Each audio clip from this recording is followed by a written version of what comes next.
আসসালামু আলাইকুম, কেমন আছেন আপনারা সবাই? আমি আজকে নতুন আরো একটি রেসিপি করছি, আপনারা দেখতে থাকুন। আমি এখানে একটি নরমাল তেল দিয়ে দিয়েছি ফ্রাই প্যানে, দেখতেই পাচ্ছেন। আমি এখানে এখন এগুলো দিয়ে দিব। আমি এখানে অনিয়নগুলো এখন ঢেলে দিব। নরমাল তেল এগুলো অল্প পরিমাণ চুলা আছে, আমি এখন এগুলো দিয়ে দিয়েছি, দেখতেই পাচ্ছেন আপনারা। আমি আগেই কেটে নিয়েছিলাম পেঁয়াজগুলোকে, এখন আমি তেল দিয়ে দিলাম।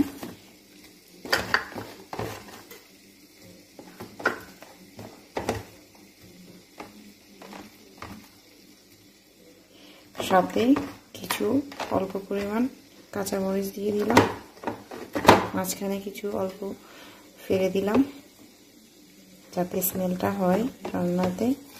দেখতেই পাচ্ছেন কালারটা খুবই সুন্দর।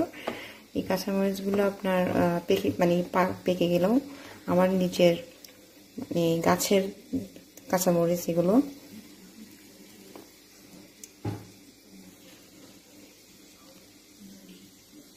আপনারা দেখতেই পাচ্ছেন পেঁয়াজটা আস্তে আস্তে করে গরম হয়েছে ফ্রাই প্যান, পেঁয়াজটা আস্তে আস্তে করে ভাজি হচ্ছে।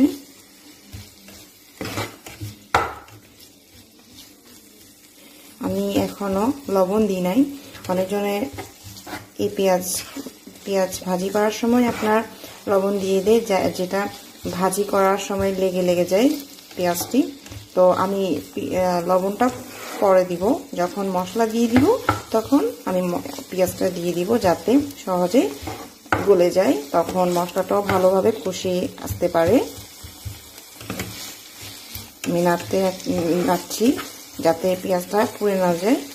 দেখতেই পাচ্ছেন অল্প পরিমাণ, এই 2-3 মিনিট পর আমি আপনার মশলা দিয়ে দিব।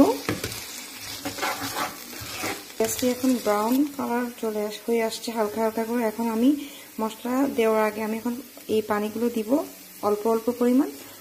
আমি মশলাটা দেওয়ার আগে পানিটা দিই যাতে মশলাটা না উড়ে যায় আর কি, যার কারণে আমি আগে পানি দিই, তারপর আমি মশলা দিব। তো এর আগে আমি একটু এই শুটকিগুলো দিয়ে দিব, শুকনো শুটকিগুলো,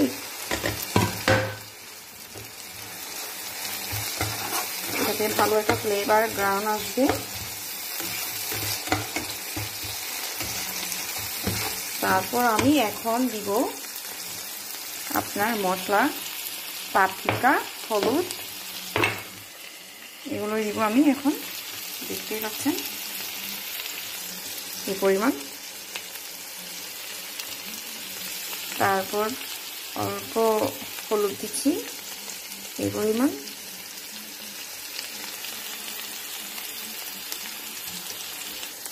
মশলাটা আমি এখন নাড়িয়ে নিচ্ছি, দেখতেই পাচ্ছি। তারপর আমি অল্প অল্প পরিমাণ পানি দিব।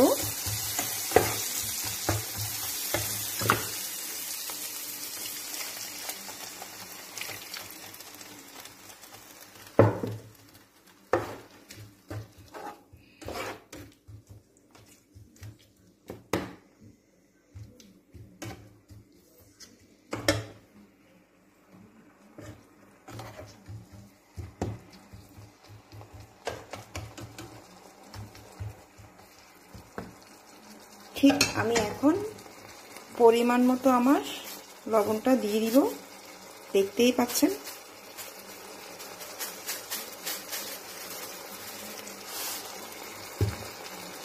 এখন মশলা দেওয়ার পরে লবণটা যদি দিয়ে দিই তখন কষানোটা খুব দ্রুতভাবে হয়ে পড়ে।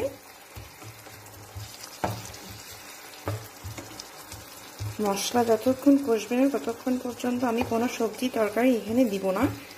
মশলা কষানো না হলে একটা মশলার আলাদা একটা কাঁচা গন্ধ থেকে থাকে, যেটা রান্নার খুব বাজে করে ফেলে, রান্নাটা তেমন মজা হয় না।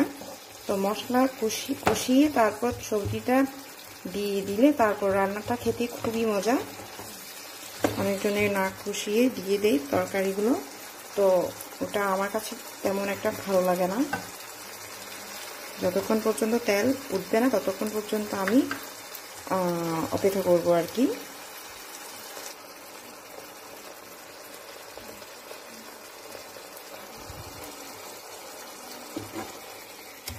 এখনও কষাইনি, আরও একটু সময় লাগবে, 2 মিনিট পরিমাণ হয়ে 2 মিনিট সময় লাগবে আপনার।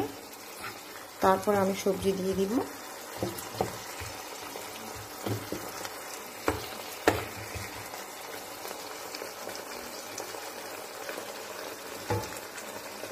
অপরদিকে আমি এখন কিছু কচুরলতি মানে রেখেছি পরিষ্কার করে, এগুলো আমি একটু করে দিয়ে দিব যখন মশলাটা কষিয়ে যাবে। আমি আরও 1 মিনিট আমি সময় নিব, মানে 1 মিনিট পর আমি এই সবজিগুলো দিয়ে দিব কচুরলতি। মশলা কষিয়ে যখন যাবে পরিপূর্ণভাবে, দেখতেই পাচ্ছেন আস্তে আস্তে করে মশলাটা কষিয়ে যাচ্ছে। আমি ঢাকনাটা লাগিয়ে দিয়েছি যাতে চারিদিকে মশলার মানে না ছড়িয়ে যায় আর দ্রুত গতিতে মশলাটা কষাতে সাহায্য করবে এই ঢাকনা। এই জন্য আমি ঢাকনাটা লাগিয়ে দিয়েছি।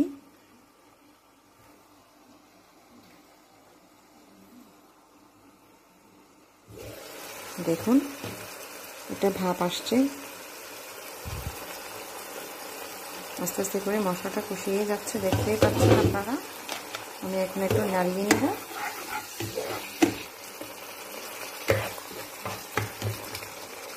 দেখতেই পাচ্ছেন তেলটা এখন উঠে আসছে। এখন আমি কচুরলতিগুলো দিয়ে দিব।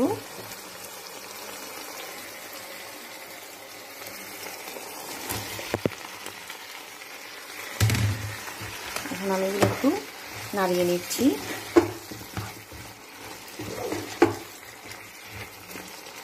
ভালোভাবে নাড়তে হবে যাতে মশলাগুলো কচুরলতিতে ঢুকতে পারে। আর একটু পরে আমি ঢাকনাটা লাগিয়ে দিব।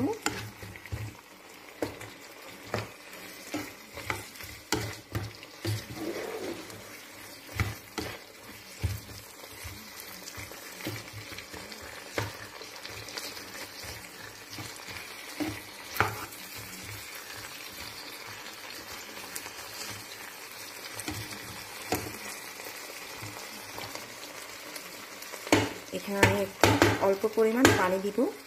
কচুরলতিতেও একটু পানি দিতে হয়, নাহলে সিদ্ধ হয় না। পানি দিব, পানি দিয়ে তারপরে ঢাকনাটা আমি লাগিয়ে দিব। মিডিয়াম আঁচে থাকবে চুলা।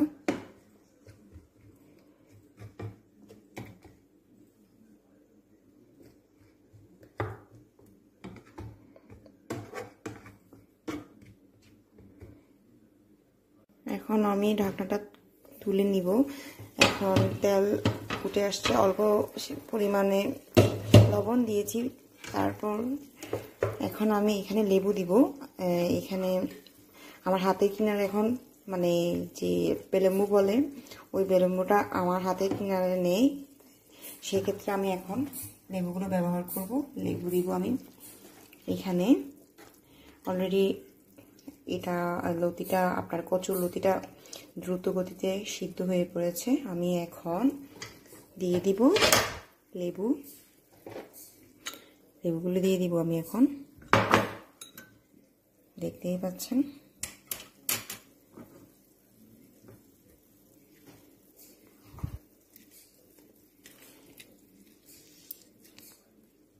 লেবুটা আমি দিয়ে দিয়েছি। আরো কিছুক্ষণ থাকবে, অল্প আছে।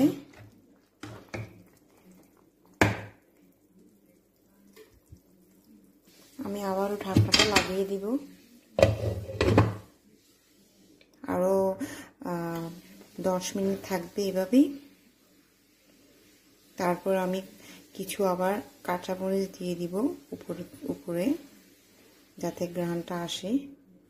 আমি এখানে 3টি কাঁচামরিচ দিয়ে দিলাম, কারণ এই কাঁচামরিচগুলো অনেক বেশি ঝাল, অনেক শার্প আর কি, যার কারণে আমি 3টি দিয়েছি কাঁচামরিচ। কারণ আমি বেশি ঝাল খেতে পারি না, মানে ওই যে মুখে মানে লাগার মতো ঝাল আমি খেতে পারি আর কি, অনেক বেশি খেতে পারি না।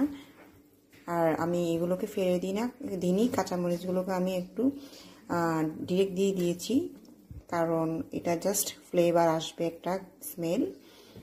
আর আমার স্মেলগুলো ভালো লাগে, আমার কাঁচামরিচ, তারপর করিয়ন্ডা মানে ধনিয়া পাতা, আমার সবগুলো ভালো লাগে। ঘ্রাণগুলো, ন্যাচারাল জিনিসগুলো আমার খুব পছন্দ। তো দেখতেই পাচ্ছেন আস্তে আস্তে করে এটা হচ্ছে লতি। আমি আবারও ঢাকনাটা লাগিয়ে দিব, সেই সাথে আরও 5 মিনিট। কচুর লতিগুলো পানি টেনে আসছে, আমি অন্য একটা ফ্রাই প্যান কড়াইতে নিয়ে ফেলেছি যাতে পানিগুলো টেনে যেতে পারে। তো এখন আমার লতিটি হয়ে পড়েছে অলরেডি, পানি শুকিয়ে গিয়েছে, অল্প পরিমাণ জল আছে, যেটা মানে ভালো লাগবে। আমি এভাবেই করে থাকি, এটা ভালো লাগে, আপনারা ট্রাই করতে পারেন। তো আমার রান্নাটা আপনারা ভালো লাগলে লাইক দিতে পারেন, আর ভালো যদি না লাগে তাহলে দেখতে থাকুন, দেখতে দেখতে ভালো লাগা হয়ে যাবে।